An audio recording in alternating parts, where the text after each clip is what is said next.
बताइए, नहीं लगाया? ठीक है, तो प्रश्नावली 3.1 हम लोग लगा रहे थे पिछले क्लास में, हम लोगों ने 3.1 को लगाना प्रयास किया था भाई, 3.1। ठीक है, और मैंने इसके क्वेश्चन नंबर 1 से लगाए 5 तक लगा दिया था, क्वेश्चन 1 से लेकर के 5 तक। ठीक है जी, 1 से लेकर के 5 तक हमने लगाया था। ठीक है, 1 से लेकर के 5 तक सब लोगों को पता है ना जी, 1 से लेकर के 5 तक हम लोगों ने लगा लिया था। ठीक है, अच्छा, सब लोगों ने घर जाकर के इसका रिवीजन किया या नहीं किया? यस और नो में जवाब दो, यस और नो। कितने लोगों ने घर पे जाकर के इसे घर पे जाकर रिवाइज किया है? ठीक है, तो यस वालों की संख्या कितनी है बेटा, जो घर पे जाकर के लगाए? तो भैया जो भी कुछ होता है उसे आप घर पे जाके रिवाइज जरूर करो। ठीक है, डन, चलो। चलो भाई, अब हमारे पास सवाल है, कौन सा सवाल?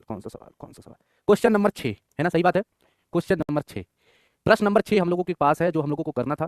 प्रश्न नंबर 6, प्रश्नावली 3.1 का। ठीक है, प्रश्नावली 3.1 का हमें क्वेश्चन नंबर 6 करना था। ठीक है, अभी सवाल में पहले हम लोग देखते हैं कि क्या कहना चाहता है, यहाँ पे कवि क्या कहना चाहता है।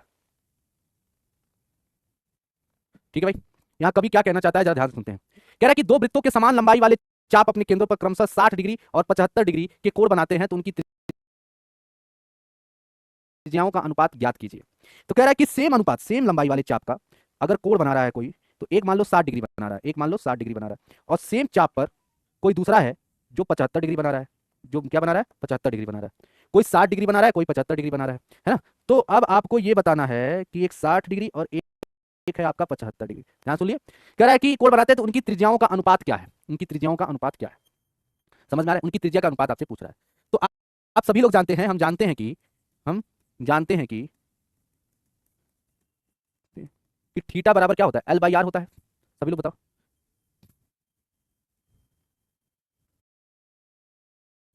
हो गया? क्या बात है हिमांशु, आओ जाए इसी बात पे। चलो, थीटा बराबर एल बाई आर सभी लोगों को पता है, थीटा बराबर एल बाई आर होता है। थीटा दोनों का दिया है, थीटा दोनों का दिया है बेटा, तुम्हें रेडियस का क्या बताना है, वो बताना है, मतलब अनुपात बताना है। ठीक है जी, चलो, अब सभी लोग जानते हो, यहाँ पे है थीटा 1 L1 बटा R1, यही है, बटा थीटा टू बराबर L1 L2 बटा R2। ऐसा कुछ है, ऐसा कुछ है, ऐसा ही कुछ है, ऐसा ही कुछ है, सब लोग बताओ। अब इस चीज को हम लोग हल करते हैं। सबसे पहले देखो, पहले वाले का थीटा कितना दिया, 60 डिग्री दिया है, पहले वाले का डिग्री क्या दिया है। अब देखो, यहाँ पे एक चीज बोला है जो मेंशन किया है, दोनों की चाप बराबर है, चाप बराबर है, चाप की लंबाई बराबर है, चाप की लंबाई क्या है, समान है। अगर चाप की लंबाई समान है तो देखिए अब यहाँ पे क्या इससे इफेक्ट पड़ेगा, थीटा बराबर एल बाई आर होता है, चाप की लंबाई अगर दोनों वृत्तों का समान है तो भैया ये भी एल होगा और ये भी एल होगा। कितने लोग इस बात को समझ गए? भैया चाप तो सेम है ना, R1 और R2 अलग होगा ना, ये इसकी त्रिज्या अलग होगी, इसकी त्रिज्या अलग होगी, दोनों का चाप तो सेम है ना, दोनों का चाप सेम है, ये पहले ही बोला है, चाप सेम है, चाप क्या है बेटा, सेम है, आर्क एकदम सेम है, यानी ये एल है तो ये भी एल है। डन है, तो ये L by R1 L by R2 सबको क्लियर है। चलिए अब एक काम करते हैं, इसको हम लोग पहले हल करते हैं। चलिए, 60 डिग्री पहले में है, इसको अगर रेडियन में बदलोगे तो पाई बटा 180 होगा, और ये 75 डिग्री है, 75 डिग्री को अगर तुम रेडियन में बदलोगे तो पाई बटा 180 होगा। सभी लोग इस बात को समझ रहे हो? बराबर L1 अपॉन सॉरी, बराबर क्या है भाई, एल बाई R1 और बटा एल बाई R2, यही है। ये एल से एल कैंसिल आउट हो जाएगा, सभी लोगों को दिख रहा है, ये एल से एल कैंसिल आउट हो जाएगा, 6 त्रिक 18 हो जाएगा, सभी को दिख रहा है, और 5 से काटोगे 15, और 5 3 15, 5 36, 5 3 5 15, 3 से 18, नहीं 3 से 12 36 ना, 3 से 12, 3 5 15 और 3 से काटोगे तो 12, यही कुछ आएगा। तो 6 त्रिक 18, हमारे पास क्या बचा, पाई बटा 3 बचा, यही बचा, पाई बटा 3 बचा, और सीधे सीधे ये भी समझ लो ना, ये पाई से पाई भी कैंसिल आउट कर दो, पाई से पाई भी कैंसिल आउट कर दो, तो 1/3 डिवाइडेड बाई हमारे पास क्या बचेगा, यहाँ 5 बचा, 5/12 यही बचा, और यहाँ पे हमारे पास एल से एल कैंसिल आउट ही है, तो R1/R2 बचा। इसको हल किया जाए तो कितना आएगा, आप लोग खुद सोचो, इसको हल किया जाए तो 1/3 डिवाइडेड बाई, तो मल्टीप्लाई क्या हो जाएगा, 12/5 हो जाएगा, बराबर बराबर क्या हो जाएगा, R1/R2, 3 चौको 12, तो भैया 4/5 क्या हो जाएगा, 4/5 बराबर R1/R2। तो कुल मिला जुला करके R1 और R2 दोनों वृत्तों की त्रिज्याओं का जो अनुपात है वो 4/5 है। क्या है, 4/5, इस सवाल का उत्तर हो जाएगा। सिंपल, इस सवाल का उत्तर आपसे यही पूछा जा रहा था। उल्टा तो मैंने नहीं लिख दिया ना, अरे उल्टा तो नहीं लिख दिया, उल्टा तो नहीं लिख दिया, ये L/R1, ये डिवाइडेड बाई L/R2 है ना, देखो उल्टा लिख दिया तुम लोगों ने, R2/L होगा, तो L से L कैंसिल आउट होगा, R2/L हो जाएगा ना, R2/R1 हो जाएगा। इसको सॉल्व करने के बाद R2/R1 होगा, है ना। देखो भैया, ये L/R1 है, ये L/R2 है, जब मल्टीप्लाई करेंगे तो ये चीज ऊपर चला जाएगा ना, तो R2/L हो जाएगा, L से L कैंसिल आउट हो जाएगा, तो R2/R1 ही बचेगा। ठीक है, ये बात समझ गए ना, इसके पीछे का रणनीति ये थी।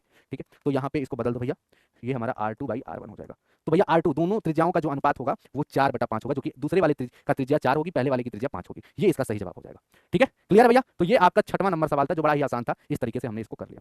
अब आ जाते हैं 7वां नंबर सवाल। 75 सेंटीमीटर लंबाई वाले एक दोलायामन दोलक का एक सिरे के दूसरे सिरे तक क्या कह रहा है, दोलन करने से जो कोण बनता है उसका माप रेडियन में ज्ञात कीजिए, जबकि उसका नोक द्वारा बनाए गए चाप की लंबाई अलग अलग दिया गया है। अच्छा, ये समझ रहे हो ये किसकी बात कर रहा है, ये कितने लोग समझ रहे हैं? ये कितने लोग समझ रहे हैं ये किसकी बात हो रही है गुरुदेव? कितने लोग समझ गए? ये कितने लोग समझ रहे हैं भैया? कितने लोग समझ रहे हैं? कितने लोग समझ रहे हैं? यही तो होता है पेंडुलम, यही होता है दोलायामन। पेंडुलम, ये पेंडुलम पेंडुलम ऐसे टिंग टिंग टिंग टिंग ऐसे टू एंड फ्रो मोशन करती है, टिंग टिंग टिंग टिंग। बहुत सारे घर में होगा, बहुत सारे, हाँ दोलन इसको कहते हैं। दोलन कह लो, पेंडुलम कह लो, है ना? तो ये कह रहा है कि 75 सेंटीमीटर लंबाई वाले दोलायामन दोलक की एक सिरे से दूसरे तक दोलन करने से जो कोण बनता है उसका माप रेडियन में ज्ञात करिए। अगर चाप की लंबाई निम्नलिखित, मान लिया कि पहला सवाल आपको पूछ रहा है, पहला सवाल आपसे पूछ रहा है कि अगर 75 सेंटीमीटर लंबाई वाले दोलायामन दोलक के एक सिरे से दूसरे सिरे, है ना, तक का दोलन करने से जो कोण बनता है ना, ये कोण की लंबाई मतलब ये एल दिया हुआ है, और ये 10 सेंटीमीटर आपको क्या दिया है, ध्यान से दिए गए चाप की लंबाई। ये तुम्हें क्या दिया गया, पहले का 10 सेंटीमीटर, ये क्या दिया गया, चाप दिया गया है, चाप यानी आर्क दिया गया है ना? तो बताइए आपको एंगल बताना, थीटा बताना, थीटा क्या होगा, सभी लोग बताइए थीटा क्या होगा रेडियन में। तो थीटा बराबर क्या होता है, एल बाई आर होता है। तो थीटा बराबर एल कितना है, 10 सेंटीमीटर, और आर कितना दिया, 75। ये कितना हो जाएगा, 75। बस इसको काट लो, उत्तर आ जाएगा। कितना आएगा उत्तर, सभी लोग बताइए, बस काट लो, उत्तर आ गया। इसको काटो, 5 दूनी 10, 5 से 15 25 75, 2/15 इस सवाल का उत्तर हो जाएगा। दूसरा पार्ट आपसे क्या पूछ रहा था भैया, दूसरा पार्ट आपसे पूछ रहा था अगर 15 सेंटीमीटर हो तो, 15 सेंटीमीटर हो तो क्या ही करेंगे गुरुजी, थीटा बराबर एल बाई आर फिर से लगाएंगे, और यहाँ पे 15/75 हो जाएगा। 15 करने 15 15 3 75, थीटा बराबर 1/3 हो जाएगा। तीसरा सवाल आपसे क्या पूछ रहा था, तीसरा सवाल आपसे पूछ रहा है कि भैया अगर यदि आर के 21 सेंटीमीटर हो तो भैया क्या होगा, सब लोग बताइए। अब तो डायरेक्ट भी कर सकते हो ना, 21/75, है ना, कर सकते हो कि नहीं कर सकते, बस इस सवाल का उत्तर जाएगा, कट जाए तो काट लो, नहीं तो रहने दो। ठीक है, बस खेल खत्म हो गया, कट जाएगा, 3 से कट जाएगा, 3 से कट जाएगा, 3 से कट जाएगा, 3 7 21, 3 से 25, तो क्या हो जाएगा 7/25, बस हो गया। तो पहली एक्सरसाइज पूरी तरह से कंप्लीट हो चुकी है, इसी के साथ बोलो बाके बिहारी लाल की जय हो। क्या भैया, क्या गलत है, कहाँ गलत है बेटा, 3 7 21 और 3 से काटोगे तो 25 ही तो आएगा, कौन सा दूसरा वाला गलत है, क्या गलत है भैया, 5 दूनी 10, अच्छा 15/75 सही तो है, 15 करने 15 27 तो अच्छा 15 25 75 होता है ना, सही बोल रहे हो तुम लोग, सही बोल रहे हो, 15 75 में लिख दिया क्या, 15 25 75 होगा, 1/5 सही है, पहाड़ा भूल गया था क्या मैं, अब सही है, अब सही है, 1/5 ही होगा, ठीक है, 1/5 रह गया, ठीक है, अब सही है भैया। भैया कुछ करना नहीं था यार, क्या है यहाँ पे सवाल, 75 सेंटीमीटर लंबाई वाले दोलायामन, यानी ये जो 75 सेंटीमीटर ये रेडियस दिया गया है, ये 75 सेंटीमीटर रेडियस की बात कर रहा है, समझे आप, ये 75 सेंटीमीटर किसकी बात कर रहा है, रेडियस की, यानी त्रिज्या दी गई है। और 3 को सवाल दिया है कि अगर अगर मान लीजिए चाप 10 सेंटीमीटर हो तो एंगल कितना बनाएगा, अगर 15 सेंटीमीटर हो तो एंगल कितना बनाएगा, तो सभी को पता है थीटा बराबर एल बाई आर होता है। एल तुम्हें दिया है, आर भी तुम्हें दिया है, क्या ही करना है, एल तुम्हें 75 दिया है, सॉरी एल तुम्हें 10 सेंटीमीटर दिया है और रेडियस 75 दिया है, तो एल बटा आर यानी 10/75, अगर 15 हो तो 15/75, अगर 21 हो तो 21/75, क्या करना था इस सवाल में, खत्म करो भैया। ठीक है, डन, डन भैया, आगे बढ़ा जाए हो मंगरू, ए मंगरू, आगे बढ़ा जाए, चलो खेल समाप्त करते हैं। तो यहाँ का खेल 3.1 का पूरी तरह से क्लियर है। अब आते हैं 3.2 में क्या है। अब 3.2 में बड़ी बड़ी एंगल हम निकालते हैं, बड़ा बड़ा एंगल निकालते हैं, बड़ा बड़ा एंगल, बड़ा बड़ा एंगल, बड़ा बड़ा बड़ा बड़ा। अब देखो 3.2 में देखो, अभी तक तुमसे अगर मैं पूछूं, चलिए बताइए साइन साइन 30 डिग्री का मान बताइए क्या होगा, तो आप क्या लिखोगे, तुरंत बताइए साइन 30 डिग्री का मान क्या होगा, साइन 30 डिग्री का मान कितना होगा, 1/2, सही बात है। मैं तुमसे कहूं कि बजे बताओ कॉस 45 का मान क्या होगा, तुरंत तुम याद किए हो, 1/√2 हो जाएगा, है ना, ये सब तो एंगल याद ही किए हो ना। मैं बोलूं साइन 90 डिग्री का मान क्या होगा, तुम लिख दोगे साइन 90 का मान गुरुजी 1 होगा, सही बात है। मैं अगर बोलूं कि tan 45 का मान क्या होगा, तो तुम तुरंत लिख दोगे 1 होगा, है ना, यही तो लिखोगे। चलो मैं एक और पूछ लेता हूं, उसके बाद आगे बढ़ता हूं। सेक 45 का मान बताओ, सेक 45 का मान बताओ, सेक 45 का, सेक 45, सेक 45, सेक 45 √2 हो जाएगा। देखो बहुत सारे बच्चों को नहीं याद है, यही सब दिक्कत है ना, यही सब दिक्कत। तो अभी तक कक्षा 10 में यही सब पढ़े हो, यही पढ़े हो कक्षा 10 में, कक्षा 10 में यहीं तक पढ़े हो, मतलब थोड़ा बहुत याद कर लिया तो 180 डिग्री का याद कर लिया, थोड़ा बहुत याद कर लिया 270 का याद कर लिया, 360 का, बहुत सारे जो तेज बच्चे होंगे यही किए होंगे, यही किए होंगे। अब मैं तुमसे सवाल पूछूं, चलो मैं तुमसे सवाल पूछूं, देखो साइन 120 का मान बताओ। मैं तुमसे सवाल पूछूं कि भैया tan 1125 का मान बताओ, अरे बाप रे बाप, क्या करोगे। मैं तुमसे पूछूं भैया cos 720 का मान बताओ, चलो बताओ क्या होगा। इन तीनों का मान कोई बताएगा, मतलब हो सकता है बता भी दे, एक आके 2 बच्चे होंगे, सब लोग बता पाएंगे, कोई बताएगा, किसी को आ रहा है कि साइन 120 हो, tan 1125 हो, cos 720 डिग्री का मान, कोई बता पाएगा नहीं। तो अब हम यही सीखने जा रहे हैं कि अगर तुम्हारे पास बड़े बड़े एंगल आ जाए, क्या बड़े बड़े एंगल आ जाए तो कैसे निकालोगे, है ना, वो भी 1 सेकंड के अंदर, चाहते हो ना, चाहते हो ना आ जाए। ठीक है, तो अब देखो जो भी आप सिखाऊंगा आधे घंटे के अंदर वो सीख जाना है, उसको याद करना है, तभी निकाल पाओगे, निकाल, ओके चलो आओ, चलो आओ शुरुआत करते हैं। तुहरा में बसे राजा मोर परनो,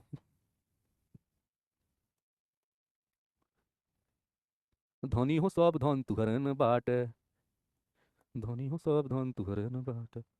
चलो भाई, ये सभी लोग पता है क्या है, सभी लोगों को पता है ये क्या है, सभी लोगों को पता है ये सब क्या है, सभी लोगों को पता है क्या है, कितने लोगों को पता है। भैया ये वाई एक्सिस है, ये एक्स एक्सिस है, सभी को पता है, सभी को पता है। अब ध्यान से सुनिए, ये अगर मैं कहूँ ये क्या है तो बोलोगे सर जी पहला चतुर्थांश है, बोलोगे द्वितीय चतुर्थांश है, बोलोगे तृतीय चतुर्थांश है, और ये बोलोगे गुरुजी चौथा चतुर्थांश है। ठीक है, ठीक है, इतना जान रहे हो, सब लोग को पता है। चलिए अब जान रहे हो तो अब से अब याद करना सीखो, अब इसमें क्या क्या मटेरियल्स पड़ेगा। यहां याद रखना कि sine cos tan, sine cos tan sec cosec, cot, ये सभी के सभी क्या होंगे बेटा? पॉजिटिव होंगे। फर्स्ट क्वाड्रेंट में पॉजिटिव होंगे। फर्स्ट क्वाड्रेंट में सभी के सभी क्या होंगे? धनात्मक होंगे। और एक बात और याद रखिए साथ में, साथ में क्या याद रखना है गुरुजी? बताइए बताइए बताइए। ये होता है तुम्हारा 0 डिग्री, ये होता है 90 डिग्री, ये होता है 180 डिग्री, ये होता है 270 डिग्री, और पूरा एक चक्कर कंप्लीट कर लिया तो कितना होता है? 360। ठीक है, फिर से सुनो, ये 0 डिग्री होता है, ये 90 डिग्री, 180, 270 और 360। सबको क्लियर है ये बात? सबको क्लियर है? सबको क्लियर है? यहाँ से चल के पूरा अगर यहीं पे आ गया तो कितना चक्कर, एक चक्कर लगा लिया, और कितना डिग्री बनाया? 360 डिग्री। ठीक है, चलिए, तो हमने ये बताया कि इसको बोलते हैं पहला चतुर्थांश। इसमें साइन, कॉस, टैन, सेक, कोसेक सब के सब धनात्मक होते हैं। तो मतलब हम ये कह सकते हैं सिंपल वे में, all positive, all positive, all positive. ठीक है, मतलब सभी के सभी क्या होंगे? धनात्मक होंगे। ठीक है, दूसरा दूसरा जो क्वाड्रेंट है 90 से 180 के बीच में, ये याद रखना है कि साइन और कॉसेक, साइन का जस्ट उल्टा क्या होता है? कोसेक होता है। तो साइन और कॉसेक क्या होंगे? धनात्मक होंगे। बाकी सब, कॉस, सेक, है ना, कॉस हो गया, सेक हो गया, है ना, टैन हो गया, कॉट हो गया, ये सब के सब क्या होंगे? नेगेटिव होंगे। ये सब के सब क्या होंगे बेटा? नेगेटिव होंगे। ये सब के सब क्या होंगे? ये पॉजिटिव होगा और ये नेगेटिव होगा। समझ गए? समझ गए भैया? समझ गए? धनी हो सावधान तू हरन बाट। ठीक है, समझ गए? दूसरे वाले चतुर्थांश में 90 से 180 के बीच में साइन और कॉसेक ही धनात्मक होंगे, बाकी सबके सब ऋणात्मक होंगे। ठीक है, अभी समझते जाओ, अभी इसका खेल देखना, इसका खेल बहुत लंबा है, ये चलेगा, लंबा प्रक्रिया है। तीसरे चतुर्थांश में, तीसरे क्वाड्रेंट में टैन और कॉट क्या होते हैं भैया? टैन और कॉट क्या होते हैं? धनात्मक होते हैं।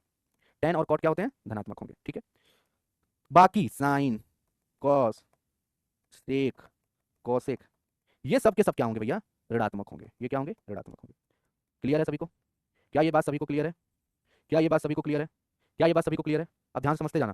फिर है लास्ट क्वाड्रेंट, चतुर्थांश, जिसको चौथा चतुर्थांश कहते हैं। इसमें याद रखना कि कॉस और कॉस का उल्टा सेक, ये धनात्मक होंगे। बाकी साइन, साइन, कोसेक, सेक, टैन, नहीं सेक नहीं ना, सेक तो नहीं, सेक तो नहीं है, टैन और कॉट, टैन और कॉट ये ऋणात्मक होंगे। ठीक है, ये दोनों धनात्मक होंगे, ये ऋणात्मक हो जाएंगे। ठीक है भाई, सबको समझ में आ गया ये बात?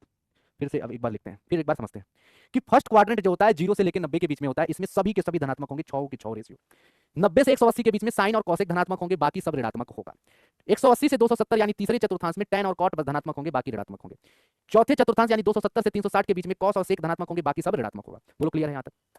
बोलो यहाँ तक क्लियर है भैया? सभी को क्लियर है? ये बात सबको समझ में आई? अब ये मत पूछना सर ये क्या नहीं समझ में आया, मतलब ये क्या चल रहा है, अब ये मत कहो, बस ये बताओ कि ये चीज समझ में आ गया कि नहीं जो मैंने लिखा है ना? अब इसका एक ट्रिक जान लो, ट्रिक, जैसे मान लो अगर किसी को याद ना हुआ, भूल गया कि भैया कि कोने में कौन सा धनात्मक होता है, कौन सा ऋणात्मक, हालांकि बहुत ही आसान है। फर्स्ट वाले में सब धनात्मक, दूसरे वाले में साइन और साइन का उल्टा कॉसेक धनात्मक, तीसरे वाले में टैन और कॉट धनात्मक, और चौथे वाले में कॉस और सेक का बहुत ही आसान है। बाकी जिनको नहीं याद है वो ऐसे याद कर सकते हैं, ऐड, है ना, शुगर कॉफी, है ना, लेकिन बहुत जमा हो जाएगा, बहुत परेशान हो जाएगा, कोई मतलब नहीं है। तो ट्रिक है ऐड शुगर कॉफी, है ना, जो भी है, कोई मतलब नहीं है उसका, कोई मतलब भी नहीं निकलेगा, क्योंकि मैं चाहता हूं एकदम रियल चीज तुम्हें तैयार हो। ट्रिक के चक्कर में भी जाने दो, बस इतना याद रखो, क्योंकि वो ट्रिक भी कोई मतलब नहीं है, इससे बढ़िया तुम यही याद कर लो। सिर्फ इतना याद करना कि फर्स्ट क्वाड्रेंट में प्रथम चतुर्थांश में सभी के सभी धनात्मक, ऑल धनात्मक। दूसरे वाले में साइन और साइन का जस्ट उल्टा कॉसेक होता है, धनात्मक। कितना आसान है। तृतीय में बस धनात्मक वाले को याद करो, बाकी सब ऋणात्मक, अपने आप याद हो जाएगा। तृतीय चतुर्थांश में टैन और कॉट धनात्मक, चौथे में कॉस और सेक धनात्मक। ठीक है, कितने लोगों को ये चीज क्लियर हो गई? कितने लोगों को ये चीज क्लियर हो गई भाई? अगर ये चीज आपको क्लियर हो गई तो अब यहाँ पे कुछ बातें नोट डाउन कर लीजिए, कुछ बातें नोट डाउन कर लीजिए, नोट, नोट में लिखिए, कुछ बातें नोट में लिखना है। लिखना क्या है कि 90 एंड 270 के केस में, 90 और 270 के केस में, 90 और 270 के केस में, 90 और 270 के केस में होता क्या है कि वैल्यू चेंज हो जाती है, यानी साइन का कॉस, यहां पे मैं लिख देता हूं इस तरीके से, साइन का कॉस और कॉस का साइन हो जाता है। ठीक है, याद रखोगे। टैन का टैन का टैन का कॉट हो जाता है और कॉट का टैन हो जाता है। सेक का कोसेक हो जाता है, सेक का कोसेक हो जाता है, और कोसेक का सेक हो जाता है। ठीक है, ये तीन चीज याद रखोगे। ये कब? 90 और 270 के केस में। 90 और 270 के केस में वैल्यू चेंज हो जाती है, साइन का कॉस, कॉस का साइन, टैन का कॉट, कॉट का टैन, सेक का कोसेक, कोसेक का सेक। याद रखोगे, पहली चीज याद रखोगे, पहली चीज याद रखोगे भैया, पहली चीज याद रखोगे रामबाण तरीके से। दूसरी चीज, दूसरी चीज क्या है गुरुजी कि 180 और तथा 360 के केस में क्या होगा? 180 और 360 के केस में क्या होगा? No change. मतलब ये जो चेंज कर रहे थे ना तुम, ये जो चेंज कर रहे थे 90 और 270 के केस में साइन कॉस हो जाएगा, कॉस का साइन हो जाएगा, टैन का कॉट हो जाएगा। 180 और 360 के केस में लिख दो भैया बड़े अक्षरों में नो चेंज। कोई भी चेंज नहीं होगा, कोई परिवर्तन नहीं होगा, साइन का साइन ही रहेगा, कॉस का कॉस ही रहेगा, टैन का कॉट ही रहेगा, कोई टैन का टैन ही रहेगा, कॉट का कॉट ही रहेगा। बोलो यहाँ तक चीज क्लियर है? यहाँ तक का रामायण क्लियर है भैया? पूरी तरह से कहानी क्लियर है?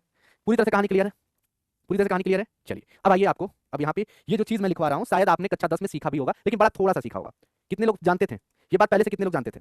कक्षा 10 में आपने सीखा होगा, बड़ा छोटा थोड़ा सा सीखा होगा, बहुत थोड़ा सा सीखा होगा, मैं ये नहीं कह रहा हूँ, आपने सीखा जरूर होगा। पहले हम बात करते हैं फर्स्ट क्वाड्रेंट में। फर्स्ट क्वाड्रेंट में 90 माइनस थीटा होता है, फर्स्ट क्वाड्रेंट का मतलब 90 माइनस थीटा, 90 से कम, 90 से कम, तो वो किस क्वाड्रेंट में आएगा? फर्स्ट क्वाड्रेंट में। 90 से कम फर्स्ट क्वाड्रेंट, सभी को समझ में आ रहा है? तो यहां पे अब ध्यान से सुनिए, पहला है साइन 90 माइनस थीटा, क्या हो जाएगा आप लोग बताइए। मैंने आपको बताया है कि अब ये फर्स्ट क्वाड्रेंट की बात हो रही है 90 से कम, तो फर्स्ट क्वाड्रेंट में भैया आप सभी को पता है सबके सब धनात्मक होते हैं, ये दिमाग में सेट करना है। दूसरी बात ये कि आपने ये भी देखा कि 90 और 270 के केस में साइन कॉस हो जाएगा, कॉस का साइन, tan का कॉट, कॉट का tan। अब ये देखिए 90 है ना, तो साइन क्या हो जाएगा बेटा? कॉस में हो जाएगा, कॉस थीटा हो जाएगा, ठीक है, याद रखना। Sine 90 minus theta cos theta होगा, और बाकी ये धनात्मक होगा क्योंकि फर्स्ट क्वाड्रेंट में सबके सब धनात्मक होते हैं। उसी तरीके से कॉस 90 माइनस थीटा क्या हो जाता है? सभी लोग बोलेंगे साइन थीटा गुरुवर। फिर उसी तरह से मैं बोलूं tan 90 माइनस थीटा गुरुवर, तो बोलोगे सर जी गुरुजी कॉट थीटा होता है, क्या होता है? कॉट थीटा होता है। फिर उसी तरह से मैं अगर बोलूं कि कॉट 90 माइनस थीटा, तो बोलोगे गुरुजी tan थीटा होगा, क्या होगा? tan थीटा हो जाएगा, समझ रहे हो? फिर उसी तरह से मैं बोलूं सेक 90 माइनस थीटा, तो आप लोग क्या बोलोगे? Cosec theta. सभी को पता है ना, सेक का जस्ट उल्टा उल्टा वहां पे बोला था कि सेक किस में कन्वर्ट होगा? कॉसेक में।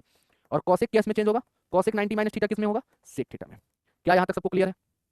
क्या यहां तक सबको क्लियर है भैया? डन है भैया? क्लियर है, क्लियर है, क्लियर है। अब हमारे पास है सेकेंड क्वाड्रेंट की बात हम करेंगे, जिसमें है 90 प्लस थीटा। 90 प्लस थीटा की बात करेंगे। 90 प्लस थीटा में सबसे पहला चीज होता है, सबसे पहला चीज होता है साइन 90 प्लस थीटा होगा।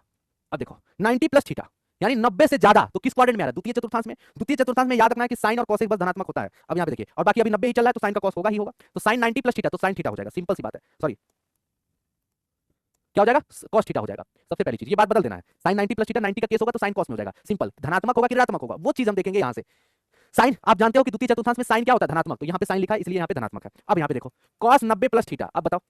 अब ये बात तो याद रखना कि कॉस के केस में 90 प्लस थीटा है तो भैया साइन थीटा हो जाएगा, सिंपल सी बात। धनात्मक या ऋणात्मक? तो यहाँ पे ऋणात्मक होगा। अब यही तो मेन मुद्दा है, क्यों ऋणात्मक होगा? क्योंकि द्वितीय चतुर्थांश में cos 90 plus theta, 90 plus theta द्वितीय, और द्वितीय चतुर्थांश में साइन क्या होता है? सॉरी, कॉस क्या होता है? ऋणात्मक होता है, ठीक है। इसको देखना है ना कि इनको देखना है, इसको देखना है। अभी ना कहने लगना कि गुरुजी साइन तो धनात्मक होता है, ये नहीं दिखाया था, ये दिखाया था।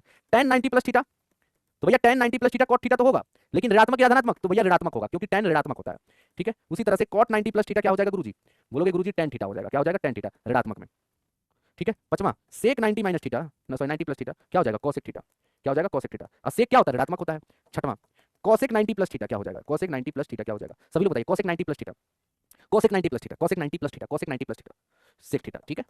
धनात्मक या ऋणात्मक? धनात्मक, क्योंकि बेटा कॉसेक जो होता है आपका, कॉसेक जो होता है द्वितीय चतुर्थांश में धनात्मक होता है, तो ये प्लस होगा, तो प्लस लिखने की जरूरत नहीं है। अब इतना बात सबको समझ में आ गया? क्या यहां तक बात सबको समझ में आ गई भैया? सबको ये बात सबको समझ में आ गई? अब एक उदाहरण देखते हैं, इन्हीं पर एक उदाहरण देखते हैं, देखते हैं कितने लोग लगा पाएंगे। चलिए पहला सवाल यही है कि साइन 120 का मान बताइए। साइन 120 का मान बताइए, चलिए बताइए, जितना हो पाएगा आज उतना हम लोग करेंगे, फिर आगे कल भी देखेंगे। साइन 120 का मान अब इसी बात पे बता दीजिए। साइन 120 का मान अब आप इसी बात पे बताइए।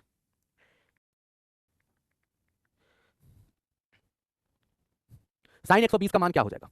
देखिए बहुत सारे लोग अलग अलग उत्तर दे रहे हैं, ठीक है। अब ध्यान से सुनो, अब इसको हम लोग कैसे करेंगे? साइन तो ठीक है गुरुजी, 120 को तोड़ो, ब्रेक करो, 90 प्लस थीटा के रूप में लिख सकते हैं क्या? 120 को 90 प्लस 30 के रूप में लिख सकते हैं? अरे हाँ गुरुजी लिख सकते हैं, 120 को हम तोड़ सकते हैं 90 प्लस 30 के रूप में लिख सकते हैं। अब देखिए पहला वाला फॉर्मूला लगेगा, साइन 90 प्लस थीटा क्या होता है? Cos theta. बताइए होता है कि नहीं होता है? सभी लोग बताइए, कॉस थीटा होता है, वो भी धनात्मक में, और थीटा की जगह क्या है? 30 है, तो कॉस 30 हो जाएगा। और कॉस 30 की वैल्यू कितनी होती है? धनी हो सब धन तुहरे न बाट, √3/2 इस सवाल का उत्तर हो जाएगा।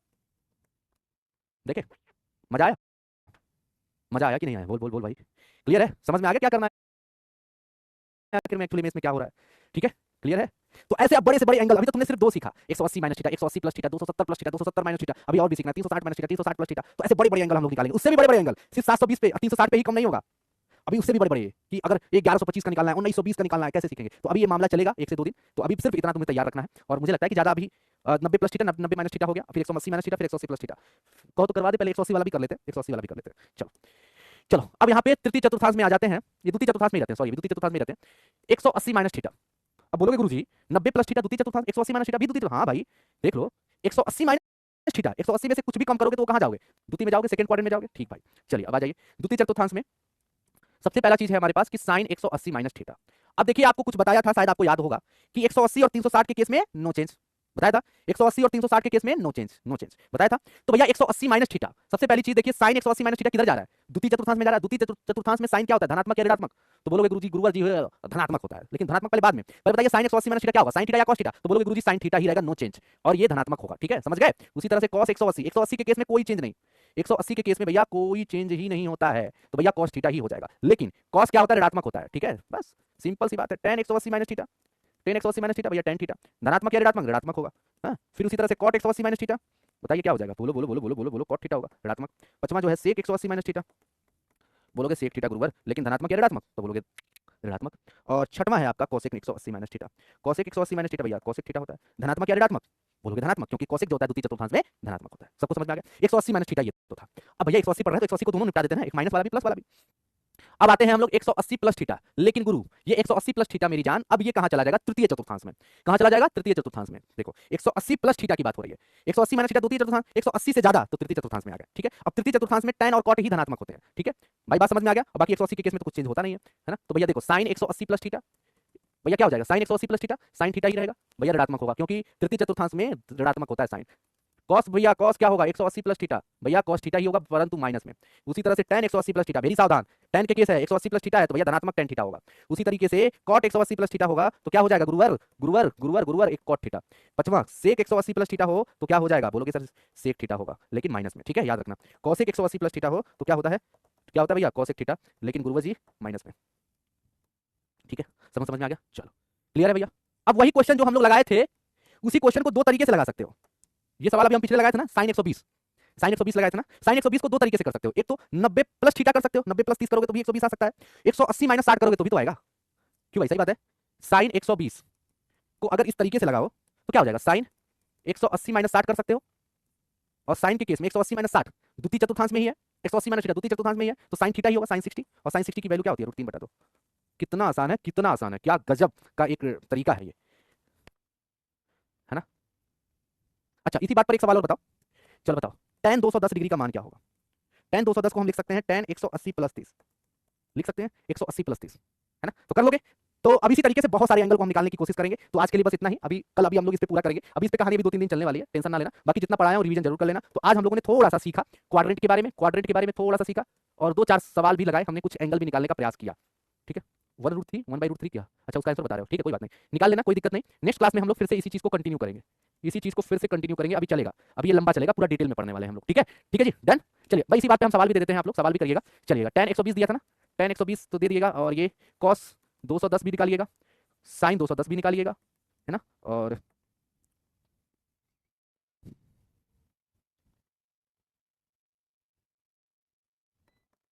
चलो ये भी निकालना,